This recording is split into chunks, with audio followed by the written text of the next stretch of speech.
my own faults and very clearly see others' faults, and all these anarthas, it's like they shine, you know, they shine in darkness or something like that. It's just very noticeable. So the process of initiation is about the disciple surrendering to the guru and the guru accepting a disciple in like a mutual compromise, that I will serve you and I will deliver you. But from the point of view of the guru, well, the disciple is like so polluted, contaminated, and like that. So what's the actual standard in which you say, I will initiate this person or I will not? Because everyone's so like, polluted. Right. So that's why we just make like a nominal standard. Well, you should be following for, you know, at least 6 months, following regulative principles and chanting. 6 months to a year, and like that. And the reason why we do it, especially first initiation, is just to encourage the disciple. The real initiation is the second initiation, where you get the Diksha mantras, the Gayatri mantra. Gayatri mantras are the essence of the states of consciousness leading to self-realization. See, but somebody has to be well established in spiritual life before they can use them effectively.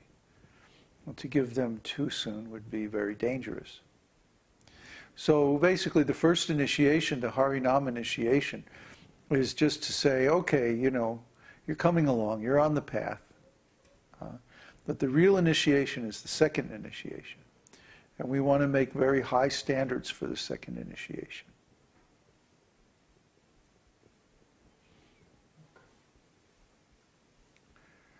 There's some more questions over here. Oh, good. Let me see the chat.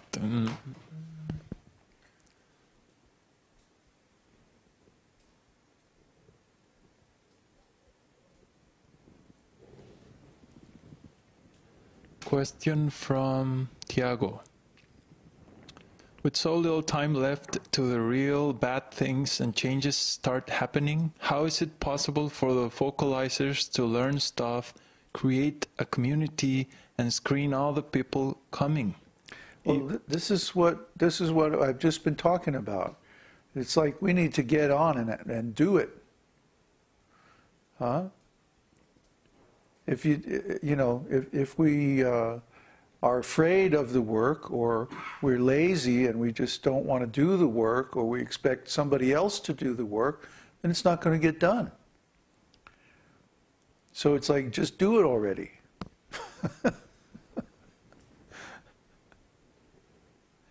It's like, how are we going to do it? Just do it.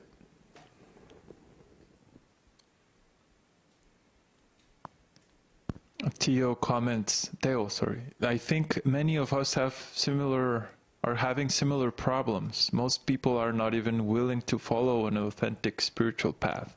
What to speak of changing their perspectives and lives completely? Yeah. Okay, well, then they get the destination that they earn by their activities. That's what karma is all about. We're offering, you know, like a get out of karma free card. But you have to take it. You have to do the process. You know, we can give the knowledge, but you have to do the work. And if you're lazy, or if you're afraid of change, or if you don't want to give things up, if you're attached, you have some resistance to doing the process, then, you know, what can I say? I don't, like I keep saying, I don't make the rules here. You know, the rules are coming from Krishna. We are following the rules. If you want to follow the rules, you can get similar benefits, but you have to do it.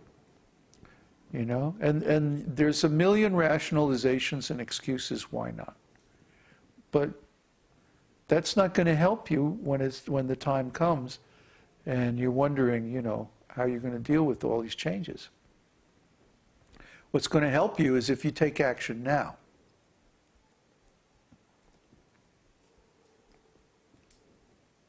There are several comments in the same line. Like David Lugan says, I'm sharing the esoteric teaching bridge community with almost everyone that I have met so far. I have not met people who can't even get past the basics. Well, no wait a meat minute, eating. wait a minute. I think there's a big misunderstanding about how to preach. You don't go to your friends and say, hey, we have this cool website. Because you probably don't know 10,000 people. And that's about how many people it takes to find one devotee. See? The people who are coming to the website, the people who are registering on the website, they have already selected themselves. See? We get about 1,000 views a day on YouTube. And out of those people, about maybe 300 or 400 come and visit the website.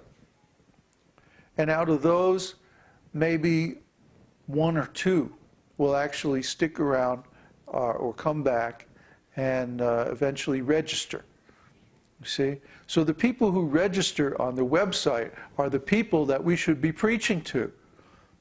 Not the people that you know, the people you meet on the street, people you run into at a party or whatever. Huh? They are not interested in the esoteric teaching. We can tell you that already. They are not interested. Even if you go to some place like a so-called spiritual community, huh? And you say, hey, there's this great website called the Esoteric Teaching. Ah, no, we're not interested. Huh? No, don't bother, don't waste your time preaching to people that you find anywhere here and there. Preach to the other devotees on the website. If you want to preach, preach to the people who have already indicated that they want to be preached to. You know, I don't have the time to preach to everybody. You know, I can relate to a certain number of people who I already have a relationship with. And what I want to do is I want to restrict my direct relationships to people who have enough of a commitment to take one of our courses. I don't want to preach even to the general devotees on the website. I want to restrict my preaching just to the devotees who have enough faith and enough commitment to sign up for our courses. And then to preach to all the other devotees on the website. That's why we need focalizers. That's why we need some more advanced devotees who've been around for a while to take up some responsibility and start preaching to those people. Why should I be the only preacher? You know, you all have read Prabhupada's books. You all know something about this philosophy. Start getting active and start preaching to these people on the website. So that I can go on and do some more advanced work with the people who are serious students. You see? I need to apply my effort and time where it will do the most good. So my job is training preachers. I've already given an extensive example of how to preach on the old Moodle forums. And we're in the process of making, actually we already have a preliminary version of the archives from the Moodle forums. And you can download that. And from looking at that, by doing searches on it and stuff, you can see how to preach. We give the example. All you have to do is follow it. You can even copy and paste out of it. And preach to people that you see need correction, or that you see need encouragement, or need instruction on the site. They have already signed up for the site, and by doing that, they have given us permission to preach to them. So what are we going to do? Just stand around and watch them and see what they do? And then wait for Babaji to fix everything? No, Babaji doesn't have time. I'm out of time. I am out of energy. I need the other devotees to come forward. If this group is ever going to get bigger than, like, you know, 5 guys. If our community is actually going to grow to where it can become a safe haven for devotees. You know what I think is going to happen? I'll be very frank with you. I think we're going to go to India, we're going to get a piece of land, we're going to start establishing a farm and like that.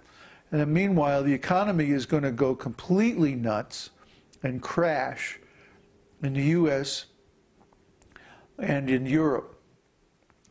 And then what few people have any intelligence left are going to sell everything they have and take the bare minimum possessions and cash that they can get away with and run to India and join us there. And we're going to have this little village enclave way up in the mountains of South India in some obscure village.